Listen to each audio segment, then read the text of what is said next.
तक बने रहें। और हाँ, अगर मेरे चैनल पे नए आए हैं तो प्लीज़ सब्सक्राइब कर दें और लाइक करें अगर वीडियो अच्छा लगे तो, ठीक है ना।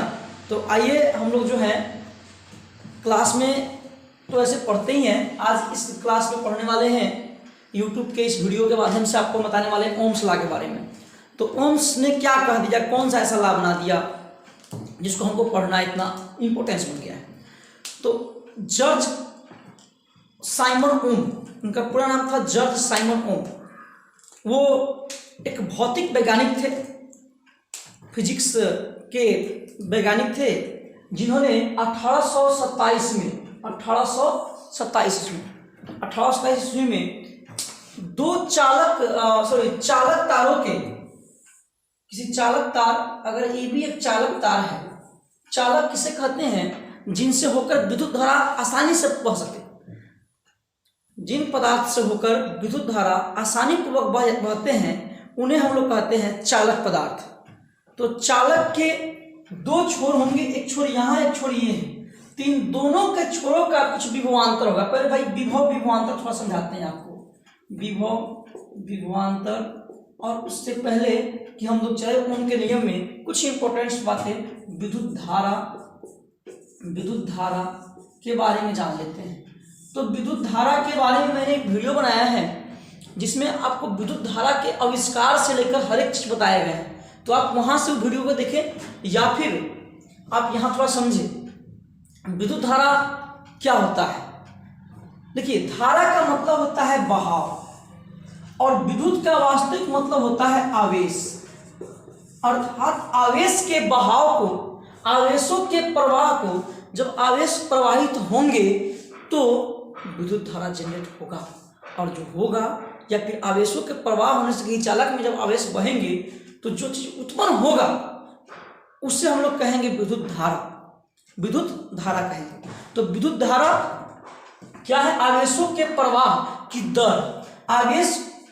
आवेश का मात्रक होता है कूलम। क्या होता है? कूलम। और इसको संकेत में हम लोग सी कहते हैं। और आवेश का संकेत होता है क्यू। आवेश का संकेत होता है क्यू। तो अब आप विद्युत धारा की परिभाषा देंगे तो आप कह सकते हैं विद्युत धारा, जिसको हम लोग आई से सूचित करते हैं, तो विद्युत धारा आई बराबर क्यू बाई टी। नोट करके रखिए, विद्युत धारा आई बराबर क्यू बाई टी।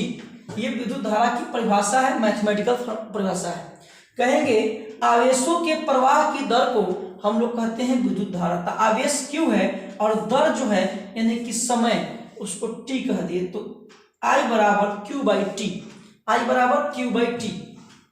अब बात करते हैं सर, बता दीजिए जरा हमें विभव क्या है, तब ना हमको ओम्स लॉ पढ़ेंगे, क्योंकि ओम्स लॉ में भी आई और आर की चर्चा की गई है। भी आई और आर की चर्चा की गई है। तो पहले हम बारी बारी से सबको समझ लेते हैं, फिर हम उसकी चर्चा करेंगे, है ना। तो आइए विभव को थोड़ा, इसको बोलते हैं पोटेंशियल। विभव, पोटेंस। देखिए, अगर यहाँ ये धरती, अगर धरती से कोई, अगर आप ईंट का एक टुकड़ा उठाते हैं तो आप इस ग्रेविटेशनल फोर्स के विरुद्ध में कुछ काम करते हैं। इसीलिए उसके विरुद्ध में किया गया जो काम होता है, और देखिए, काम करना मतलब एनर्जी, है ना। कार्य करने की क्षमता को आप लोग ऊर्जा कहते हैं। तो यहाँ कार्य किया तो उस क्षमता के कारण उसमें एक एनर्जी आती है, जिससे आप लोग कहते हैं गुरुत्वाकर्षण एनर्जी कहते हैं, ग्रेविटेशनल एनर्जी कहते हैं। फिर देखिए यहाँ पे वही चीज यहाँ सेम समझिए कि होता क्या है कि विद्युतीय क्षेत्र में, विद्युतीय क्षेत्र क्या होंगे? आवेश या आवेशों के द्वारा बने एक सिस्टम, आवेश या आवेशों के निकाय में उनके द्वारा एक क्षेत्र उत्पन्न होता है, जिसे हम लोग कहते हैं विद्युतीय क्षेत्र। अगर कोई आवेश कहीं रख दिया जाए, अगर कोई आवेश रख दिया, धन आवेश रख देते हैं, तो इस धन आवेश के कारण चारों तरफ इसके एक फोर्स डेवलप होते हैं, और उस चारों तरफ जहां तक फोर्स डेवलप होता है उस एरिया को हम लोग बोलते हैं, उस एरिया को बोलते हैं विद्युतीय क्षेत्र। क्या बोलते हैं? विद्युतीय क्षेत्र। और देखिए, विद्युतीय क्षेत्र तो समझ में आ गया। और सर, जो ये बल होते हैं, जो बल यहाँ पे कार्य कर रहे होते हैं, उस बल को बोलते हैं विद्युतीय बल। क्या बोलते हैं? विद्युतीय बल। तो अब देखिए, अब इस विद्युतीय क्षेत्र में धन आवेश को ले जाने में, धन आवेश को ले जाने में किया गया कार्य विद्युत विभव कहलाता है। विद्युतीय क्षेत्र में किसी धन आवेश को ले जाने में किए गए कार्य को हम लोग क्या कहते हैं? विद्युत विभव कहते हैं। विद्युत विभव यहाँ दिखाई दे रहा है ना? हाँ, विद्युत विभव यानी कि भी तो देखिए, तो W कार्य हुआ और किसको ले लिया गया? Q कूलम आवेश को। तो V बराबर W/Q होता है, V बराबर W/Q होता है। साफ कर दिया रहा है। तो ये जो है ये समझ में आया आप लोग? विभव समझ में आया, विद्युत धारा समझ में आया। अब चलते हैं थोड़ा सा, अब ओम का नियम समझेंगे तो मजा आएगा। तो सुनिए, ओम्स महोदय ने किसी चालक से प्रवाहित होने वाले धारा एवं उनके छोरों के बीच के विभवांतर के संबंध में एक नियम का प्रतिपादन किया, जिसे हम लोग कहते हैं ओम्स लॉ, ओम के नियम। क्या कहते हैं? ओम्स लॉ, ओम के नियम। तो वो क्या कहे? उन्होंने कहा कि किसी चालक से प्रवाहित होने वाला जो धारा होता है, किसी चालक से प्रवाहित धारा आई, उनके छोरों के बीच के विभवांतर भी के समानुपाती होते हैं। याद रखिएगा, ये देखो ध्यान दो सब बोर्ड पर। थोड़ा सा ही जगह पे हम सब बना रहे हैं क्योंकि इतना बड़ा मेरे पास इक्विपमेंट भी नहीं है ताकि आप फिर बहुत अच्छा से अच्छा दिखा सके। आप समझिए, एक बेहतर पढ़ाई दे सकते हैं, इक्विपमेंट की अभाव है, इसी कारण मैं अपना व्हाइट बोर्ड दे सकता हूँ। उन्हें मिटाने के लिए कोई सिस्टम ऐसा है कि एकदम चिकना कर दे, ऐसा नहीं है। थोड़ा संघर्ष करना पड़ता है बाबू, है ना मेरे दोस्त? तो आप इस संघर्ष में मेरा साथ दीजिए और चैनल को सब्सक्राइब करके जाइए और पूरा अंत तक वीडियो देखिए ताकि सब्सक्राइबर भी बढ़े और साथ साथ व्यूअर्स और टाइम मिनट भी सब बढ़ता है। तो ये यहां से हम बता रहे थे क्या? उन्होंने ओम्स लॉ, ओम के नियम, ओम के नियम। यहां देखो, V समानुपाती I या I समानुपाती V। हम कहते हैं हम आपके समानुपाती। इसका मतलब है कि अगर हम बढ़ेंगे तो आप बढ़ेंगे या आप बढ़ेंगे तो हम बढ़ेंगे। तो मतलब ये है कि विद्युत धारा उनके चालक के छोरों के बीच के विभवांतर के समानुपाती है। इसका मतलब है कि वोल्टेज यानी विभव बढ़ेगा तो धारा भी बढ़ेगी, तो ऑटोमेटिक सब जानते हैं। तो इस बात को ओम महोदय ने कह दिया, तो अब से हम लोग देख रहे हैं कि हाँ सच में अगर वोल्टेज बढ़ा रहे हैं तो करंट ज्यादा हो रहा है, वोल्टेज कम है तो इसीलिए बल्ब धुकुर धुकुर जल रहा है, भुकुर भुकुर चल रहा है ना। चाहे कम तेज पंखा चल रहा है, गर्मी के दिन में पंखा कम तेज चलता है तो आप कहते हैं वोल्टेज कम है, लग रहा है वोल्टेज कम है ना। तो इसका मतलब होता है कि ये जो V और ये I के बीच जो संबंध है, V समानुपाती IR, V समानुपाती IR, सॉरी V बराबर IR। और देखिए R क्या होता है बताते हैं आपको। यहाँ से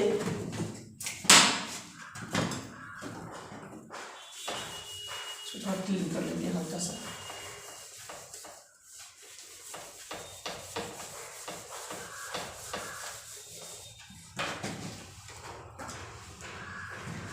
सुनिए, ये क्या था? उन्होंने बताया V समानुपाती I। अब V समानुपाती को हटाएंगे तो V बराबर, समानुपाती का मतलब में एक नियतांक लेते हैं, वह नियतांक हमने R ले लिया। तो V बराबर I इंटू R, V बराबर I इंटू R। तो यहां से अब देखिए, आप चाहेंगे तो ऐसे भी कर सकते हैं I बराबर V बट्टा R। नहीं हो सकता है जी? यहाँ I मैंने रखा और इस R को इस साइड में भेजा तो गुना में है तो आ जाएगा भाग में। तो यही है I बराबर V बट्टा R। और ये R क्या है? R, जहां R क्या है? R नियतांक है, नियतांक है। R बराबर नियतांक, R बराबर नियतांक। इस R का भी एक कहानी, ये जो नियतांक है यह प्रतिरोध, इसको बोलते हैं प्रतिरोध। R मतलब प्रतिरोध, प्रतिरोध। इसकी भी एक लंबी चौड़ी कहानी है जिसको हम आपको वीडियो में बताएंगे भी, और दूसरा वीडियो बनेगा इसके समूहन के बारे में। तो इसकी भी कहानी क्या है? ये कहता है ये विद्युत धारा को रोकने वाले व्यक्ति हैं। अब देखिए, अगर आप ध्यान दें तो ये क्या है? ये चालक तार है। तो इन चालक तार में आवेश बह रहे हैं। आवेश मतलब बह रहे हैं, आवेश में दो प्रकार के आवेश होते हैं, एक धन आवेश, एक ऋण आवेश। ऐसे तो अगर धन आवेश ऋण आवेश का मतलब नहीं समझिए धन आवेश कोई है, इसका मतलब प्रोटॉन बह रहा है। प्रोटॉन किसी पदार्थ के नाभिक में होता है जो गति करने के स्वतंत्र नहीं होते हैं। गति के लिए स्वतंत्र कौन होते हैं? इलेक्ट्रॉन। तो इलेक्ट्रॉन किसी में अगर चला जाता है इलेक्ट्रॉन घुसा तो वह P हो जाएगा धनावेशित।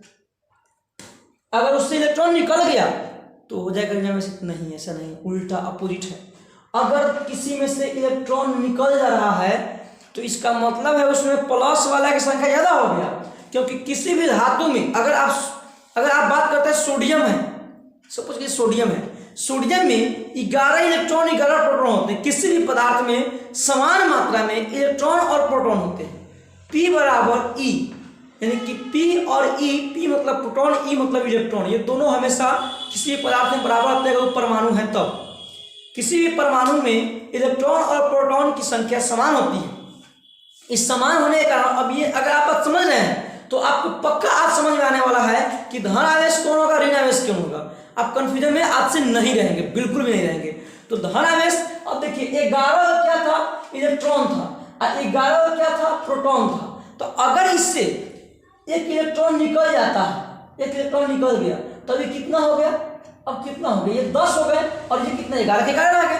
तो इसका मतलब इसमें प्लस वाले की संख्या ज्यादा हो गई, तो इसीलिए जिससे इलेक्ट्रॉन निकल जाएगा वह होगा कौन, धन आवेश।